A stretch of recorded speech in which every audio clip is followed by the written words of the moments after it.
আমরা সকলেই জানি ওয়েস্ট বেঙ্গলে আমাদের এখন বিধানসভার ইলেকশন রয়েছে, আর এই ইলেকশনে যারা ক্যান্ডিডেটরা জিতে যায় তাদেরকে বলা হয় এমএলএ। আসলে কি জানি আমরা এমএলএ কি বা কত টাকা করে স্যালারি পাই? তো চলুন আজকে এই ভিডিওর মাধ্যমে আমরা জানবো এমএলএ মাসে কত টাকা স্যালারি পায়, আর এমএলএ কি সত্যিই মানুষের জন্য কাজ করে নাকি শুধু ইলেকশনের সময় তাদেরকে দেখা যায়। আজকের এই ভিডিওতে আমরা এমএলএর রিয়েল পাওয়ার কি, এমএলএর ডিউটিস কী কী থাকে এবং তারা এক্স্যাক্টলি প্রত্যেক মাসে কত টাকা করে আর্ন করে। তো চলো আমরা এই প্রশ্নগুলোর আনসার একে একে জানতে পারি। শুরু করি। এমএলএ আসলে কে? এমএলএ এই ওয়ার্ডটার ফুল ফর্ম হচ্ছে member of legislative assembly. Simple ভাষায় যদি আমরা বলতে চাই তাহলে আপনার এলাকায় মানুষ ভোট দিয়ে যাকে স্টেট অ্যাসেম্বলিতে পাঠায় তাকে এমএলএ বলা হয়।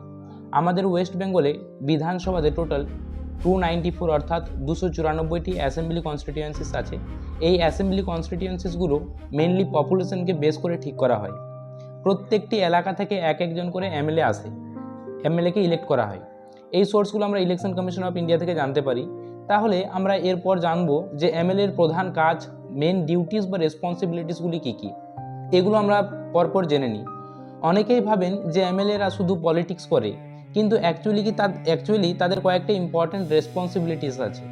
এক নম্বর সব থেকে ইম্পর্ট্যান্ট তাদের রেসপন্সিবিলিটি বা কাজের মধ্যে হচ্ছে সেটা হচ্ছে ল মেকিং করা। অর্থাৎ এমএলএদের সবচেয়ে বড় কাজ হচ্ছে সেই স্টেটের জন্য ল তৈরি করা।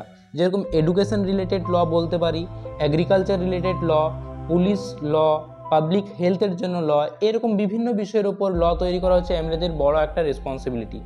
এই সব বিষয়ে স্টেট গভর্নমেন্ট ল পাস করে অ্যাসেম্বলিতে। 2 নম্বর কাজ হিসেবে আমরা বলতে পারি পিপলস প্রবলেমকে তাদের বিধানসভার মধ্যে রেজ করা। এমএলএর আরও একটি গুরুত্বপূর্ণ কাজ হলো যে পিপলসদের বিভিন্ন ধরনের প্রবলেমগুলোকে অ্যাসেম্বলিতে রেজ করা। যেরকম কোনো জায়গাতে আমরা দেখতে পাচ্ছি রাস্তা নেই বা রাস্তার কন্ডিশন খুব খারাপ অবস্থায় আছে, কোথাও ওয়াটার ক্রাইসিস রয়েছে, পানির খুব সমস্যা রয়েছে, সেই সমস্ত প্রবলেমগুলোকে সলভ করা এবং এগুলোকে বিধানসভাতে ডিসকাশন করা। কোথাও স্কুল নেই, কোথাও হসপিটাল নেই, হসপিটালের কন্ডিশন খুব খারাপ আছে, ট্রিটমেন্ট ঠিকঠাক পাওয়া যায় না, মেডিকেল ঠিকঠাক পাওয়া যায় না, মেডিকেল ইস্যুসগুলো, এই সমস্ত প্রবলেম বা ইস্যুসগুলোকে গভর্নমেন্টের সামনে তুলে ধরা।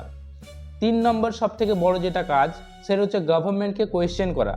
অ্যাসেম্বলি সেশনের সময় আমরা দেখতে পাবো এমএলএ অর্থাৎ মেম্বার অফ লেজিসলেটিভ অ্যাসেম্বলিরা গভর্নমেন্টকে কোয়েশ্চেন করতে পারে। এটাকে বলা হয় কোয়েশ্চেন আওয়ার। আমাদের বিধানসভাতে পুরো মিটিংগুলোকে বিভিন্ন ধরনের প্রসেসে চলে, তার মধ্যে একটা ইম্পর্ট্যান্ট টাইম হচ্ছে কোয়েশ্চেন আওয়ার। এই কোয়েশ্চেন আওয়ারের সময় আমরা দেখতে পাবো এমএলএরা বিভিন্ন ধরনের কোয়েশ্চেন করে থাকে। এছাড়া 4 নম্বর সব থেকে বড় যেটা এমএলএর একটা কাজ হয়ে থাকে সেটা আমাদের ইন্ডিয়ার যেটা ফার্স্ট সিটিজেন অফ ইন্ডিয়া বলা হয় সেটা হচ্ছে প্রেসিডেন্ট।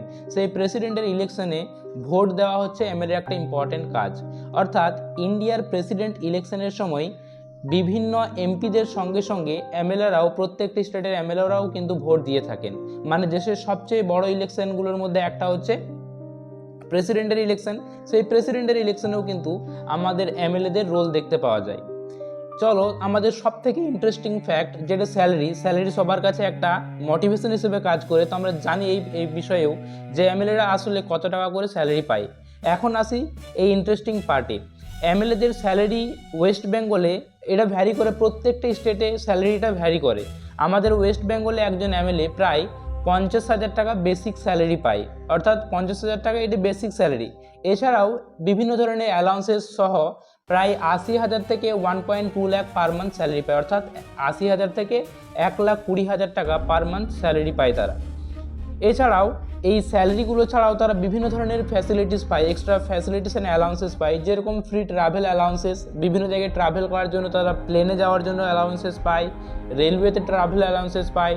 এছাড়া বিভিন্ন ধরনের অ্যালাউন্সেস পায়, যেরকম অফিস অ্যালাউন্সেস হয়ে যাচ্ছে, মেডিকেল ফ্যাসিলিটিস পায়, অ্যাসেম্বলি সেশন অ্যালাউন্সেস, রিটায়ারমেন্টের পর তারা বিভিন্ন ধরনের বেনিফিট পেতে থাকে। এছাড়াও একজন এমএলএর টার্ম শেষ হওয়ার পর সে লাইফ টাইম কিন্তু পেনশন পেতে পারে। আমরা যখন ইলেকশনের সময় ভোট দিতে যাব তখন অবশ্যই ভোট দেওয়ার আগে আমরা অবশ্যই ভাববো এমএলএ শুধু কিন্তু একজন পলিটিশিয়ান না, সেই ব্যক্তি, সেই এমএলএ আমাদের কনস্টিটিউয়েন্সিস থেকে রিপ্রেজেন্টেটিভ হিসেবে কাজ করে। তাহলে আমরা আমাদের এমএলএকে এমন পার্সনকে সিলেক্ট করব বা ইলেক্ট করব যে ব্যক্তিটা আমাদের জন্য ল মেকিং করতে পারবে, পাবলিক রিপ্রেজেন্টেটিভ হিসেবে কাজ করতে পারবে এবং গভর্নমেন্টকে কোয়েশ্চেন করতে পারবে, গভর্নমেন্টকে অ্যাকাউন্টেবল রাখার জন্য ইম্পর্টেন্ট পার্সন হিসেবে রোল যেন প্লে করতে পারে, এই বিষয়গুলোকে অবশ্যই আমরা মনে রাখবো। আর আপনার এলাকার এমএলএ কি সত্যি এই সমস্ত বিষয়ে কাজ করছে? এই বিষয়ে অবশ্যই আপনার মতামত কমেন্ট করে জানাবেন। দেখা হচ্ছে আবার পরবর্তী ভিডিওতে। Thank you.